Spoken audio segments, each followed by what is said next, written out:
when Jason is talking about camping tools, I also consider this shovel that was available at the Walmart Home and Garden Center, and it's pretty light actually. It's a fiberglass handle, and if I was going to give up the vehicle, I probably would not give up this. I would definitely take this with me, probably wrap it with hockey tape. That's something I would like to take with me because not everybody uh, uses an e-tool uh, as well as you learn to do in the military. This is an e-tool I once modified to have both the shovel and the head. Problem was somebody borrowed it and tried to pry a door open with it, and it wasn't the same grade of steel as the military one. So I'll have to remove that blade and figure out another blade.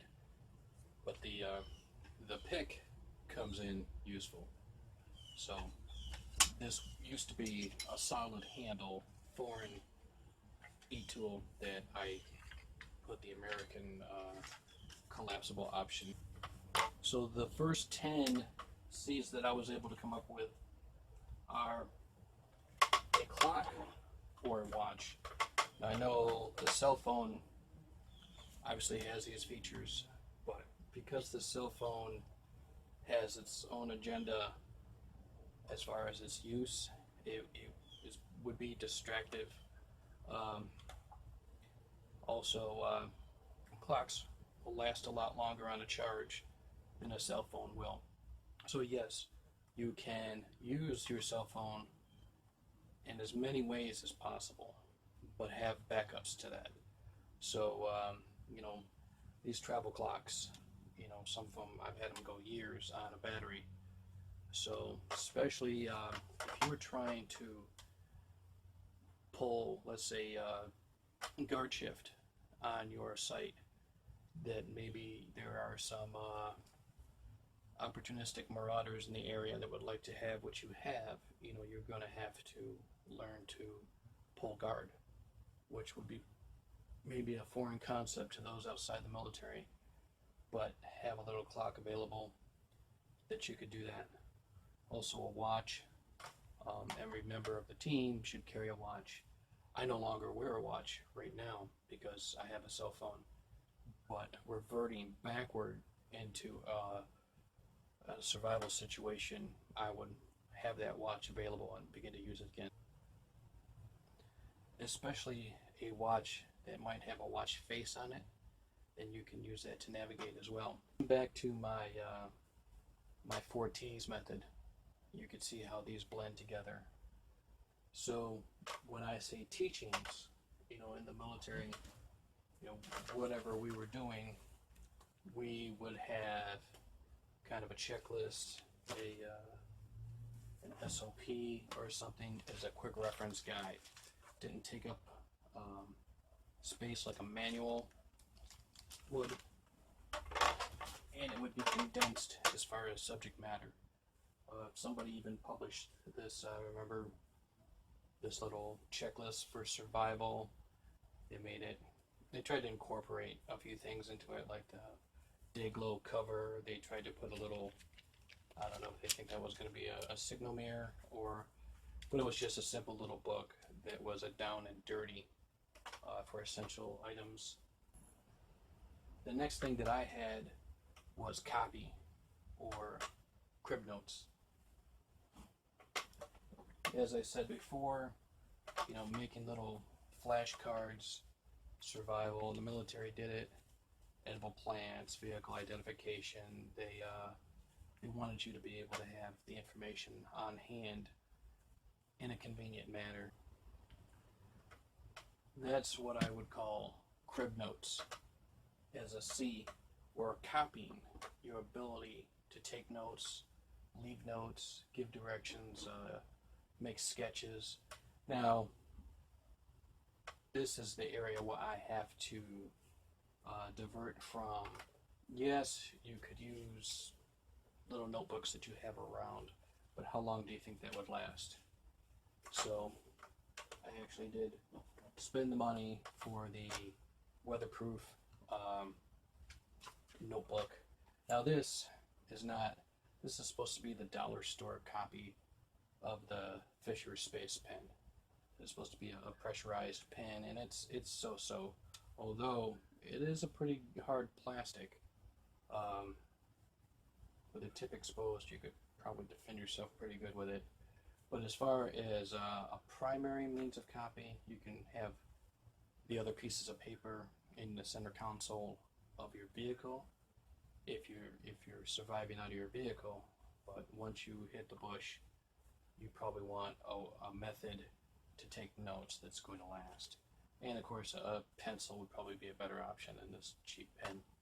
My next C is carrying options, and that's pretty broad.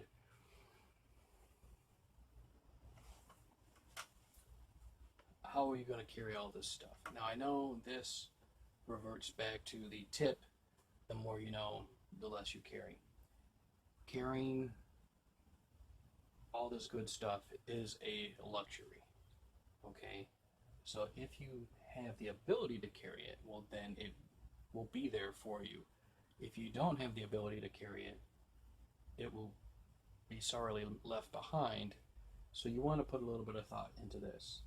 As I like to repurpose things,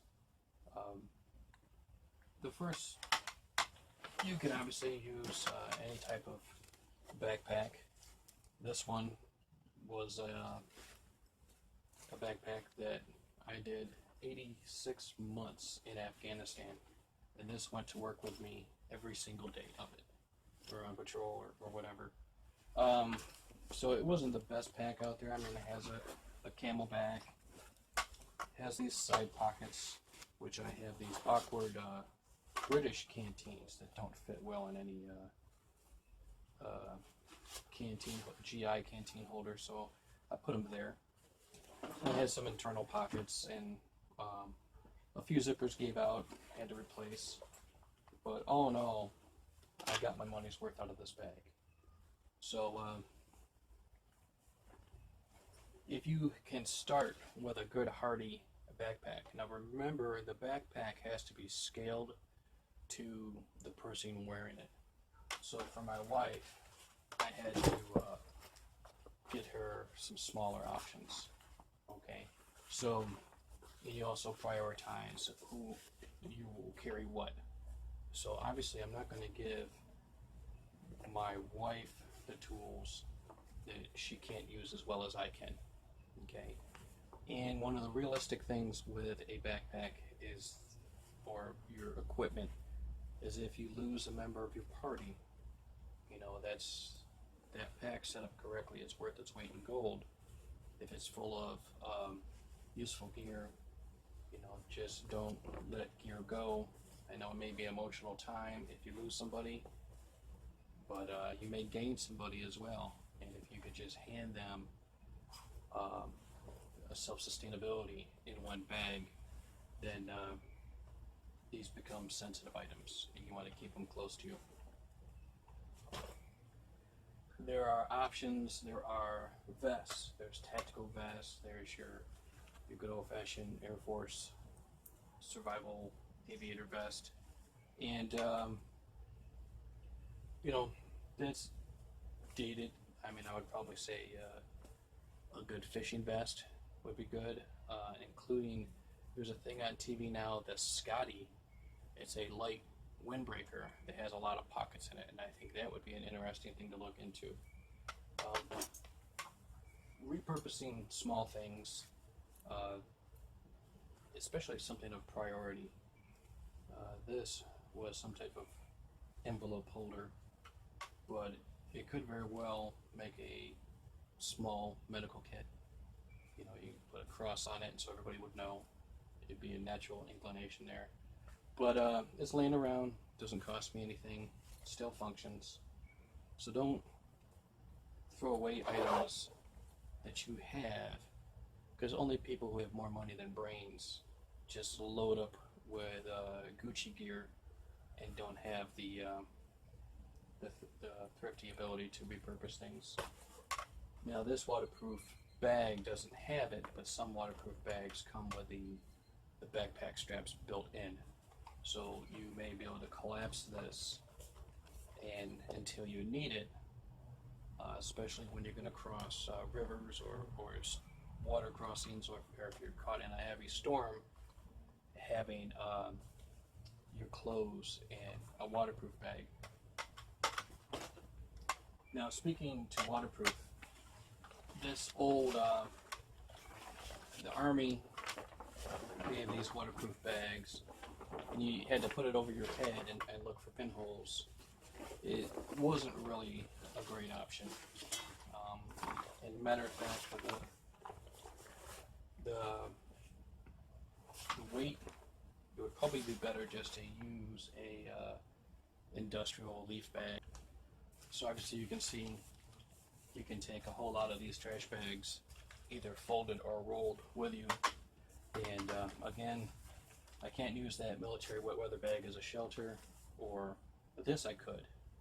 So this is a case where cheaper is better. Now that wet weather bag came with a tie on the top. So this, now I carry these type of closures with me. 20 years ago, I would use this doesn't have the stretch in it anymore, but I would use my daughter's hair things to close a trash bag or a wet weather bag. And now they actually sell them. So use those as a closure. They gave us a new, first it was called the CHP 90, but backpack to replace the old rucksack, and we didn't like it. In fact, the only thing, this came as a flap on the top of the pack, and everybody used this as a day bag instead of with their rucksack instead of the backpack. So there are videos that will show you a 24-hour bag, a 72-hour bag, a 1 week, a 6-month bag. Any items that you carry should be good for the duration. And I probably refers to maybe food or as far as fire starting, the consumable stuff. But if you have the skills that, look at Tom Brown, survived a year with just a knife. So when you have all these goodies, you know, if your 24-hour bag becomes a 6-month bag, so be it. You know, if you've set it up well, then you could put some really good stuff in a small bag, and if you put the knowledge behind it as well, then you're good to go.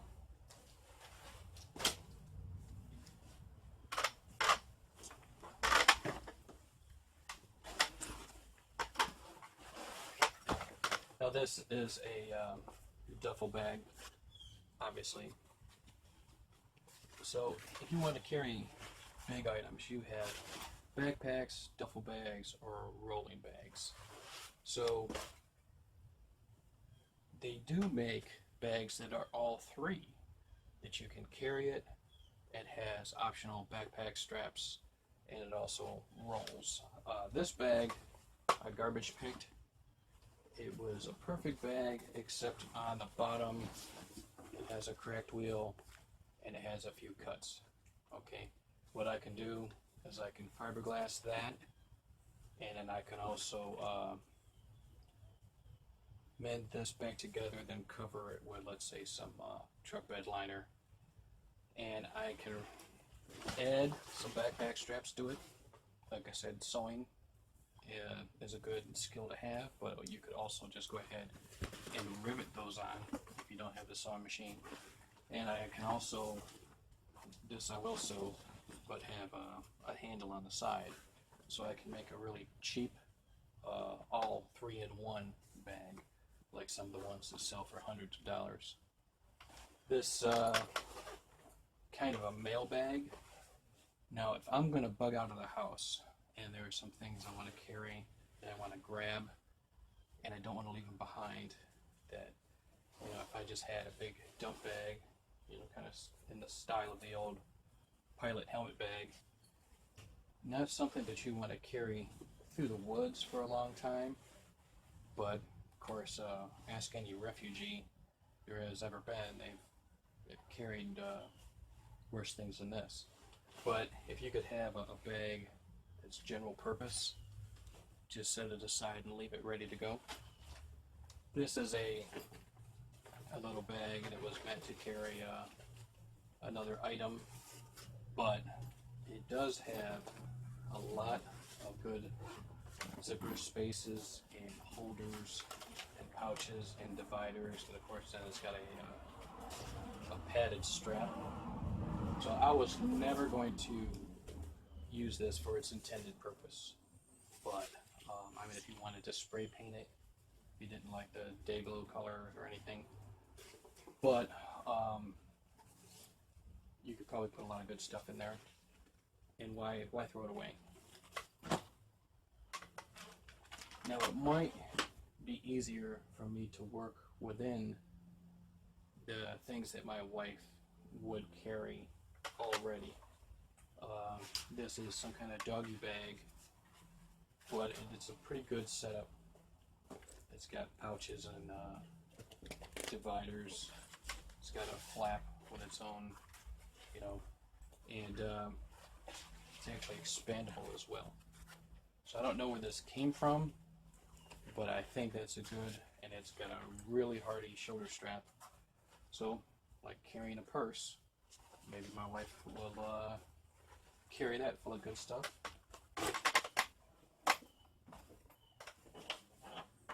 Again, they make tactical shoulder bags.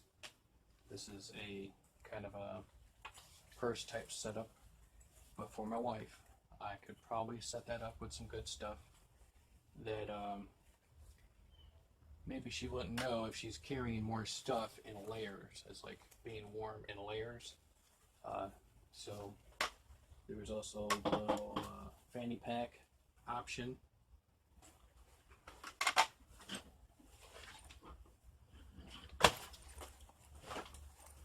Here's another little shoulder bag. So between this and the fanny pack, let's say you have a campsite established, but you are going to venture out, leaders recon, scout some assets that might be in the area.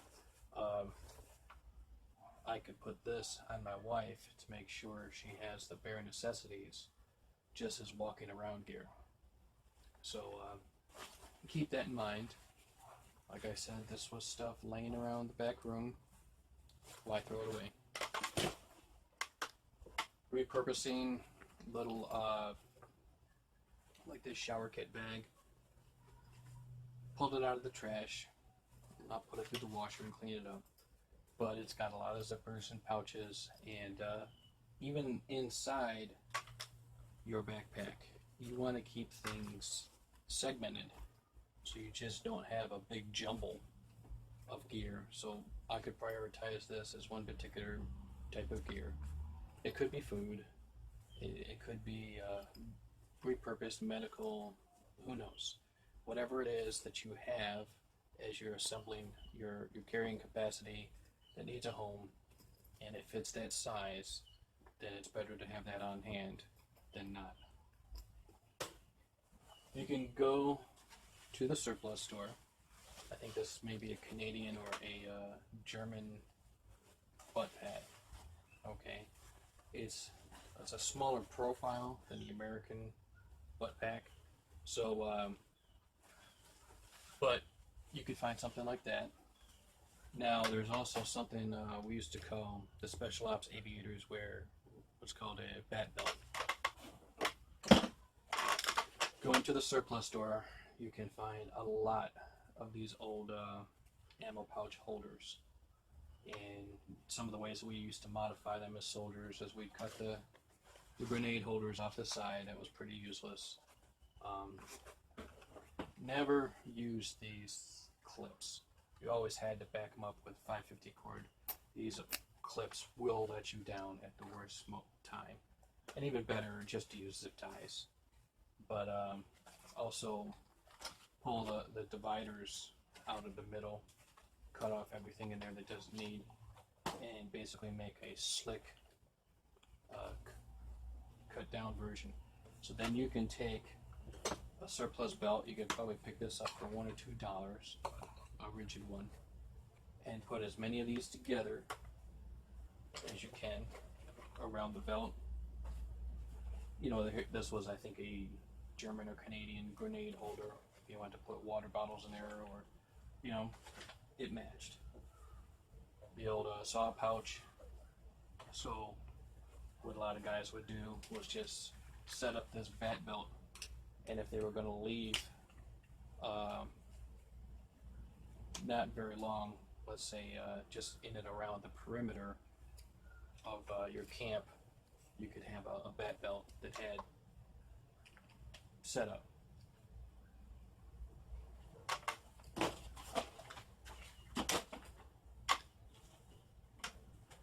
Now, one of the things that I used to use, because they were free, was this dunnage from the ammunition.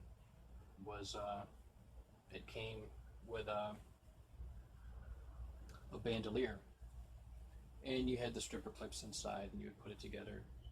Now I did have a lot of extra old 20-round magazines that I loaded up and kept in here whole, as they did in Vietnam.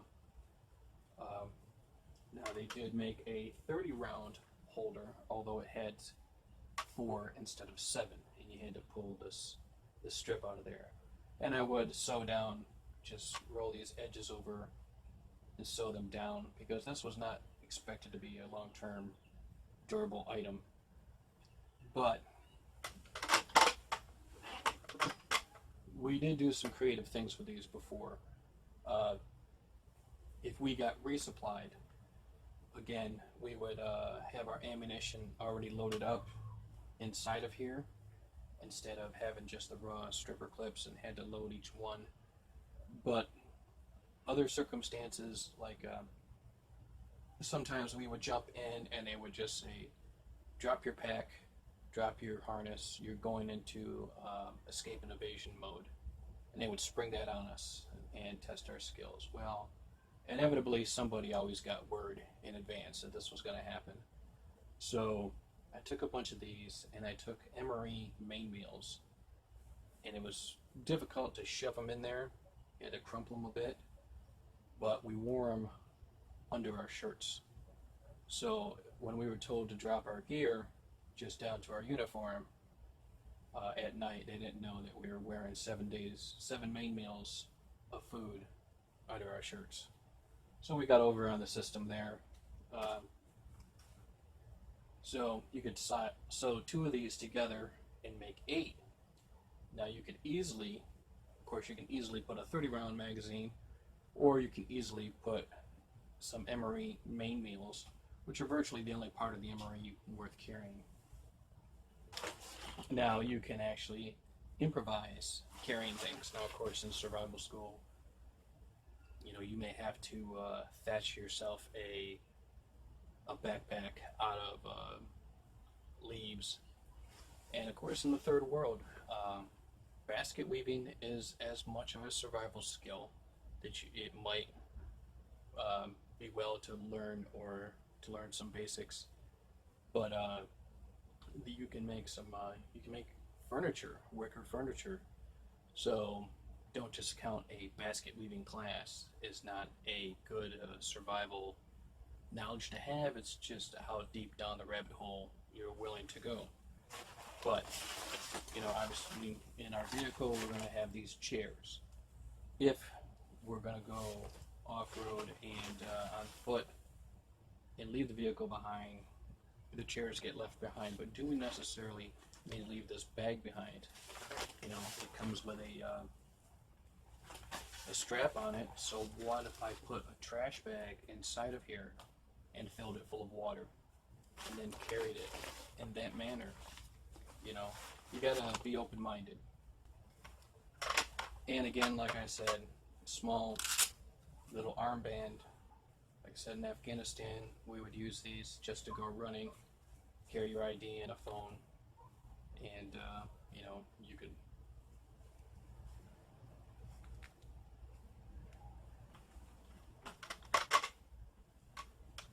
This was another option I found it at Walmart for a few dollars, but it's actually a collapsible little backpack sack type of thing. So a lot of times, if you have a multitude of gear like this, if you can't carry it with you, you got to leave it behind. So a lot of times I'll include plastic bags or something that I can, or this small bag that I can whip it out and stuff things into, and be able to take that gear with me and not have to sacrifice it.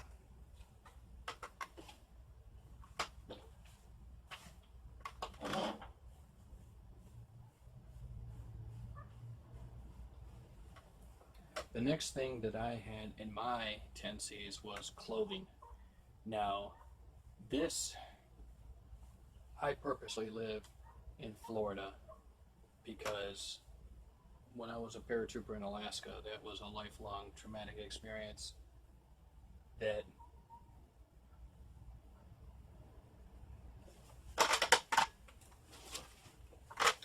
of course we all know about having the Camelback to carry water, but what if you wanted to carry more water and you had to improvise? The next C that I had was can openers, and I like to carry both kind of can openers, the kind that cuts a sharp edge and the kind that leaves a edge that won't cut. The kind that cuts through the rim of the can, you can set the lid back on and actually kind of maybe throw a piece of tape over it and almost reseal that can against insects or whatever. But I don't discount the kind that leaves a sharp edge, because when you take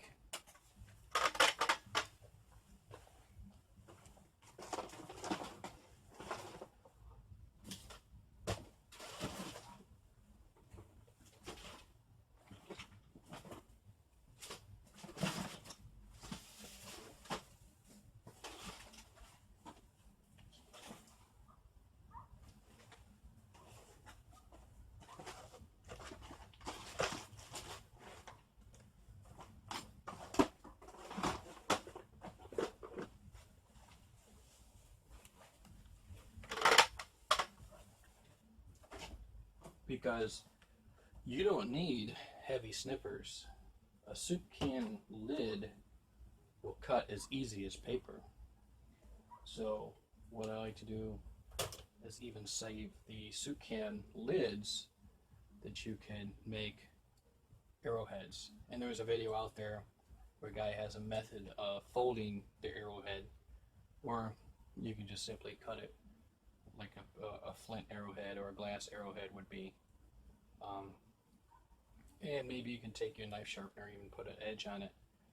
But why waste a soup can lid? And then, of course, again, to scalability. There's the very small P38. There's one of those. The next C I have on my list is cover for bug net. So making the whole family a little pack. Got several of these. So making the whole family individual bags. I got several of these little $2 head nets. You know, in Alaska, they had mosquitoes the size of Chinooks. I mean, they were literally that big. You could sit there and make a hole in the air by smushing the mosquitoes. They were that thick.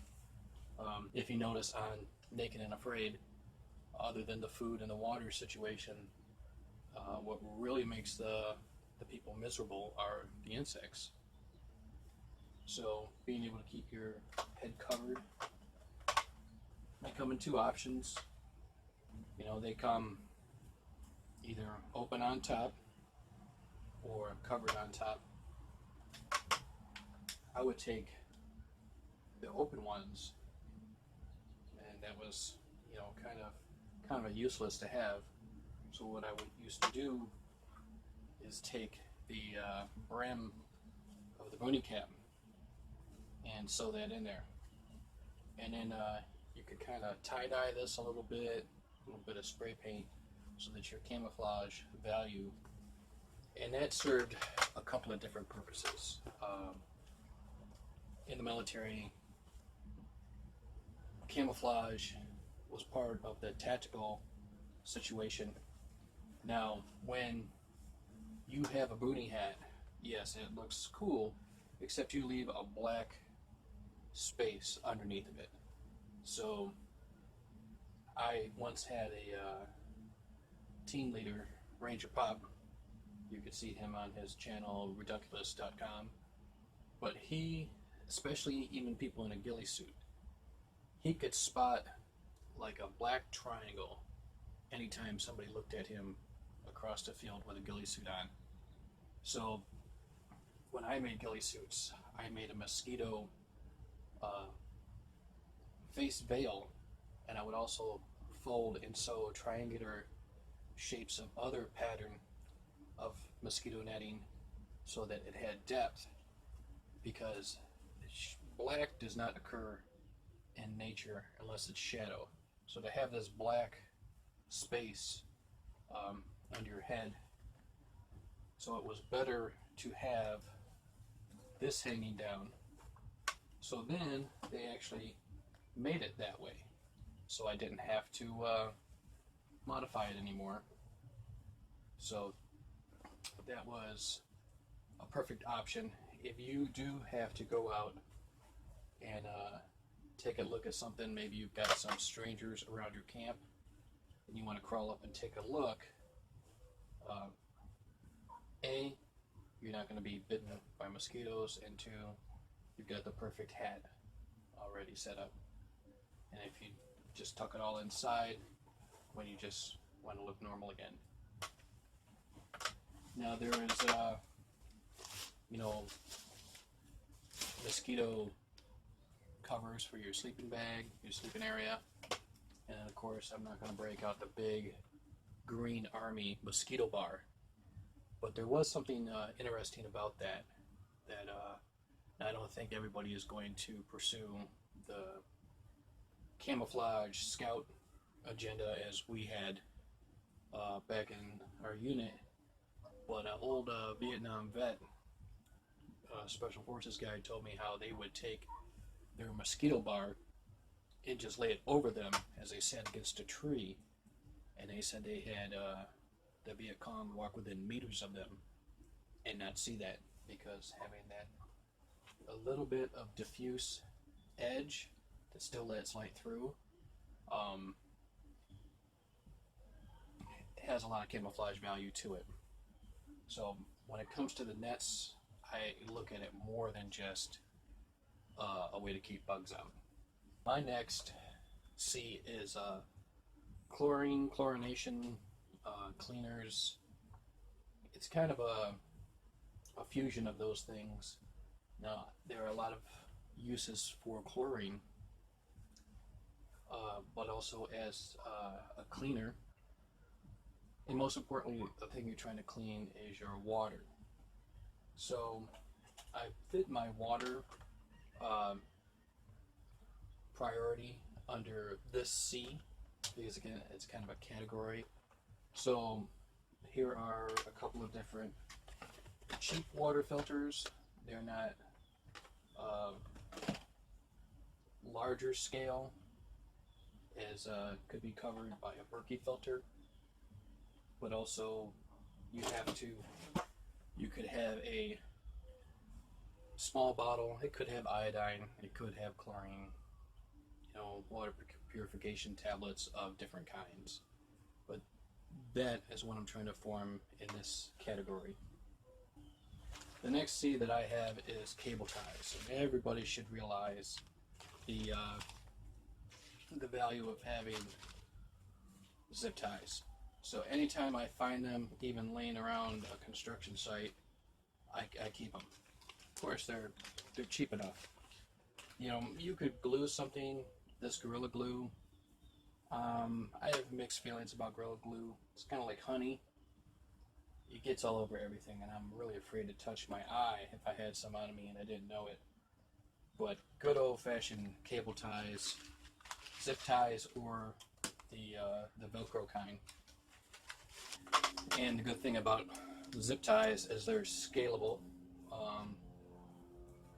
They do make the handcuff cable ties, but then you're almost limiting that to that purpose. I've seen guys lace these through their webbing and then just be able to whip them out and tie up a bad guy. And then you can still use these for other purposes rather than the dedicated handcuff ties. So I much prefer these, and of course every hardware store there's an abundance. Also, you know, there is a water purification kit, old Air Force or life raft kit that, you know, even using seawater. The next C that I have is carabiners. There are different types. There's flat kind. This is something they call a micro. There's mini and there's micro carabiners, kind of like a keychain or arts and craft. Again, we talk about dummy cording items that you don't get lost in the woods. You could easily take your piece of 550 cord, and you know, every backpack should have a closing tie around the top of it, and you could just clamp into that, so your items may be hanging around the outer edge, and if you need to move, you can just sweep those items back inside and close the pack up and not have to go looking for those. So they make little clips of all different sizes, you know, on the end of keychain holders, and it might be good to keep those items, sensitive items, close to your body, like on a lanyard or a dummy cord, like a little P38 that would be easily lost. This is a little clip, you know, so things that you would ordinarily lose, they come in all types of qualities and grades. There's round, teardrop shaped. There are simple connectors. There's the little crappy, not tactical, just small clamps. There is the old school Army carabiner that actually has some tensile value to it. And then there's, you know, actual aluminum. And then, of course, you don't have any of the self-locking barrel fancy kind, but something that's actually useful to rappel with or make a rope bridge, and you don't want to get the kind that aren't rated confused with the kind that are rated. And this one has a little bit of a transport tightening system in it, so that, let's say you're making the bridge line to your shelter, and then they sell this large one that if you want to, I think some people carry a lot of grocery bags with this, but this is also good for, let's say you want to hook a piece of equipment on very quickly. Let's say you need to hook a piece of equipment on very quickly and you don't want it to go anywhere. There's one option. Another C is cook stoves. Now again, you got to think of scalability. Now, these expendable, again, this is a category, so having these expendable, we should call them H-bombs because we had more fun making them explode than actually using them. Tactically, we could not use these things because they were too smelly. Took water, you know, it took at least a mouthful of water to make one work. And so, but in garrison, you know, we could cook up some recipes with them. But having a small stove with either a hexamine or thyroxine type fuel source, again, that's an expendable That's a consumable item that you would have to keep replacing. This is a typical little stove. Has a little fuel source built in there.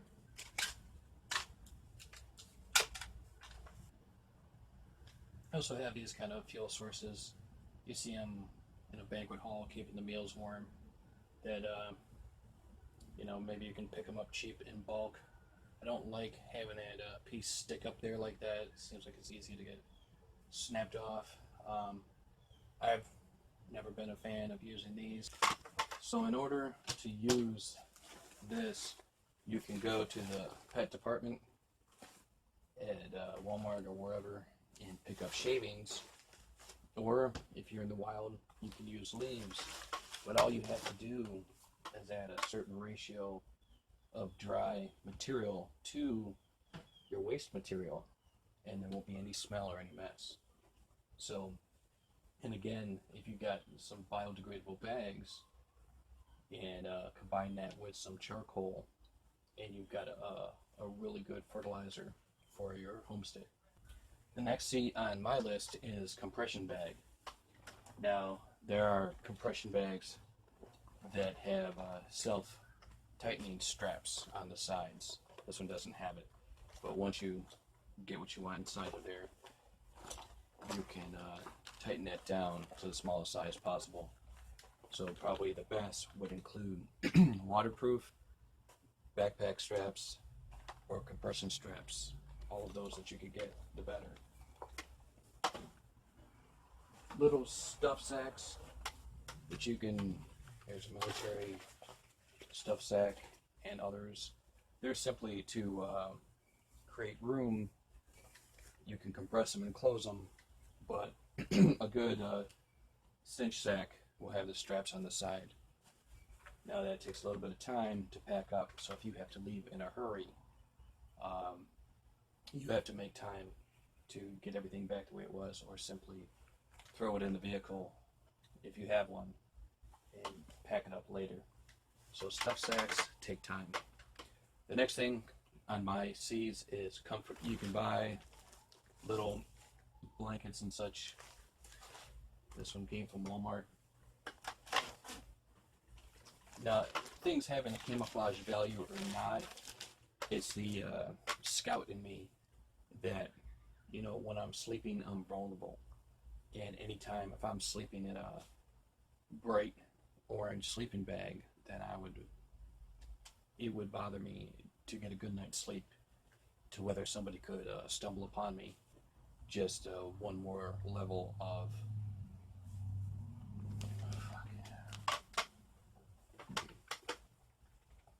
now the poncho. So unlike the comforter on your bed, for the soldier, it's the poncho liner, or as we used to call it, the whoopee, because without it you will be cold. And so even from the jungles to the Arctic Circle, I have used a poncho liner.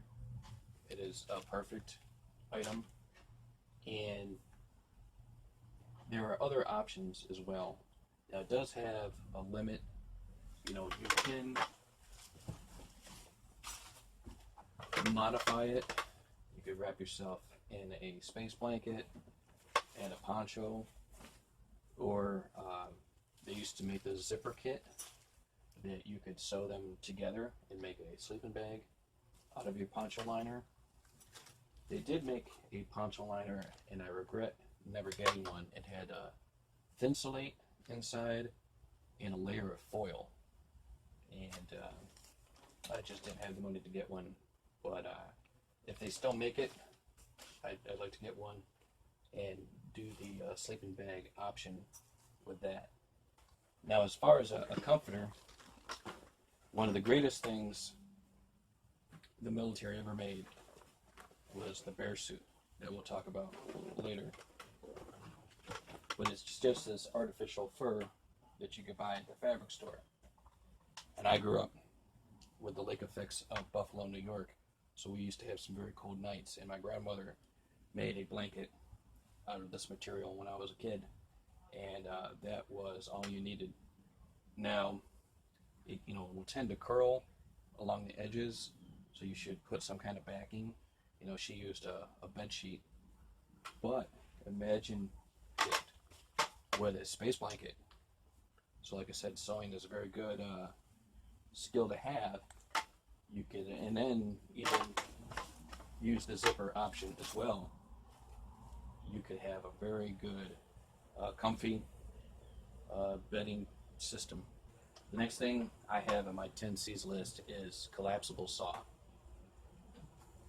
So I can't pass one by if I find one, if the price is right.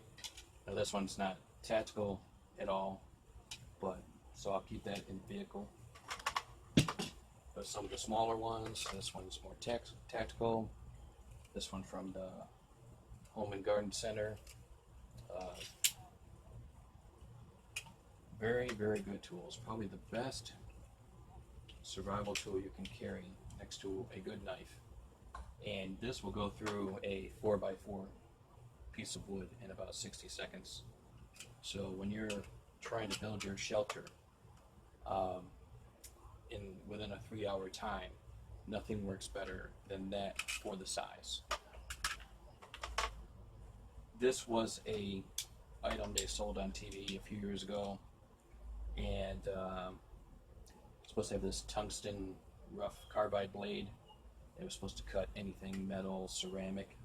I have to say I wasn't impressed with it. Maybe I wasn't using it right, but didn't work as advertised.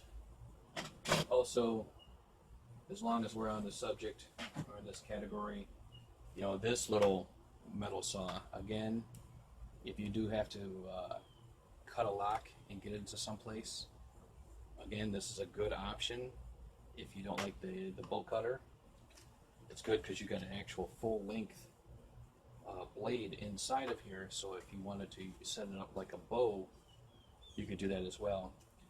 Now this was at the dollar store, and like I said, you've got to be wary of some of the things at the dollar store, but I figured for $1 I would test that out, and I don't know if it'll work yet, but it might be a one-use item.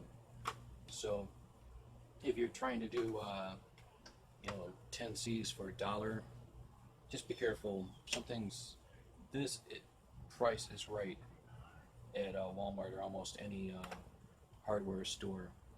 So take the best that you can possibly afford. There are also other types of collapsible saws. This one's kind of like a bicycle chain. Comes in a little can. This one's more of a wire. Remember these old cheesy 1995 Rambo survival knives with the survival kit in the handle, the compass that didn't work, and then they had a little piece of wire with some perforations on it. Those don't work.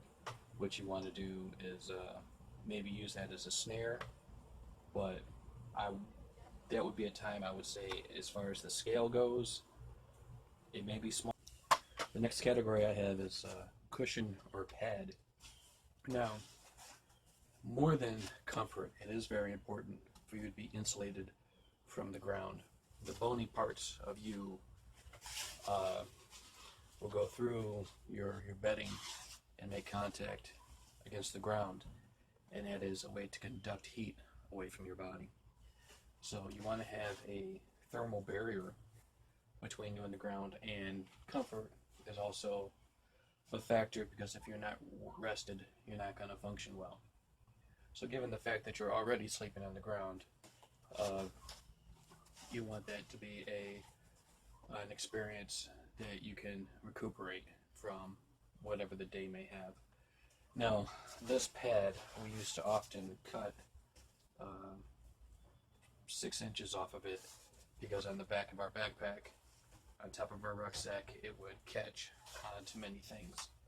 So we would try to cut it down to the smallest size possible and still be usable. But it still is something that's in the way. You know, it takes up a lot of space.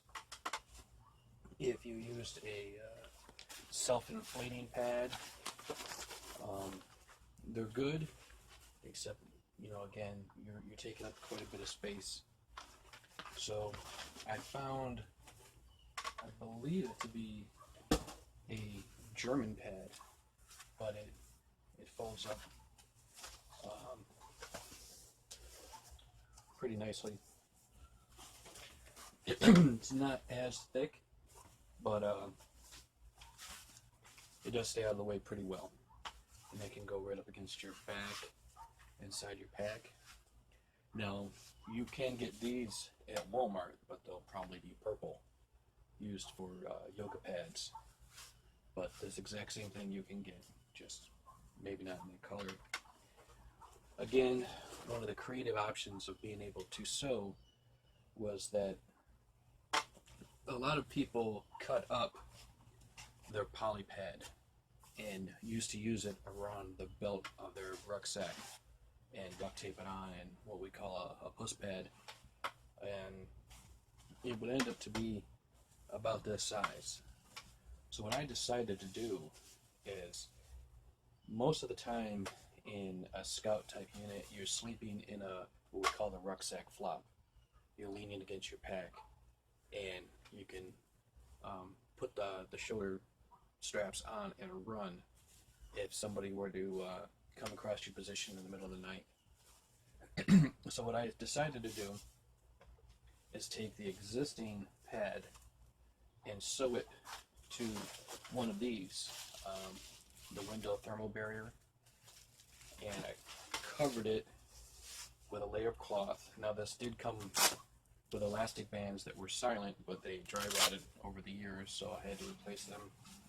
But now, if in the event you had to run and this flopped behind you, you know, the first second that you got, you could put it back.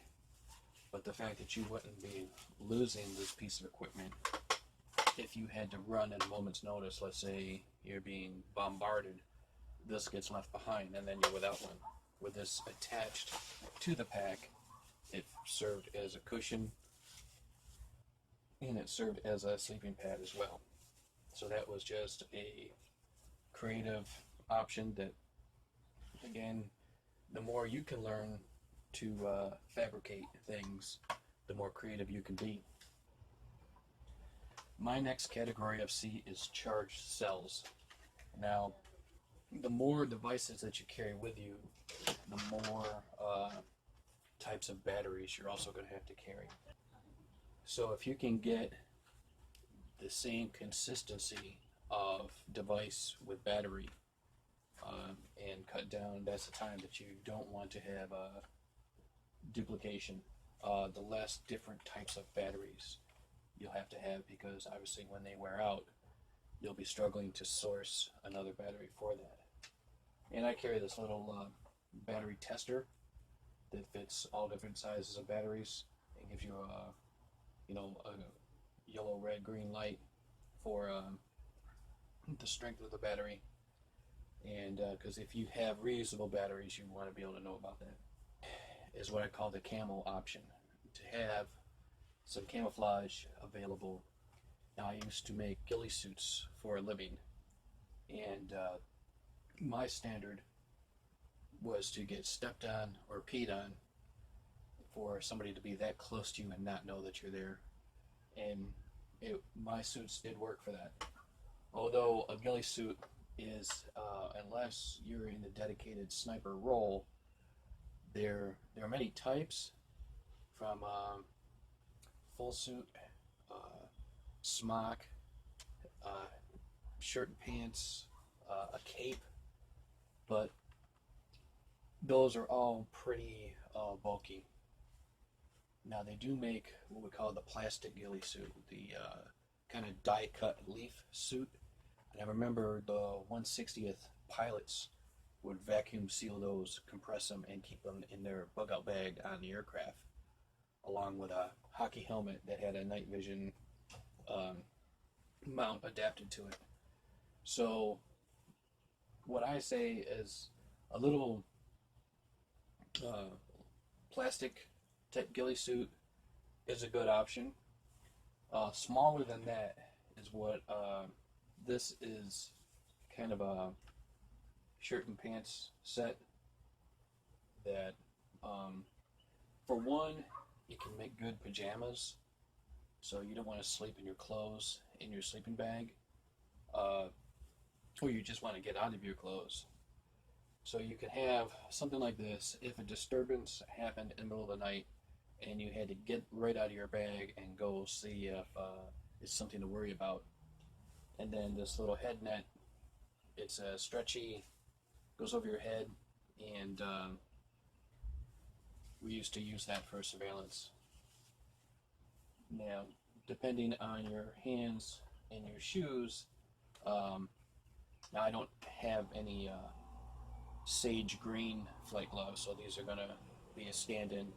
But sage green is one of your most universal earth tone colors. That's why the flight suit, if a pilot went down in the jungle, the forest, or the desert, it's a pretty consistent one color to have.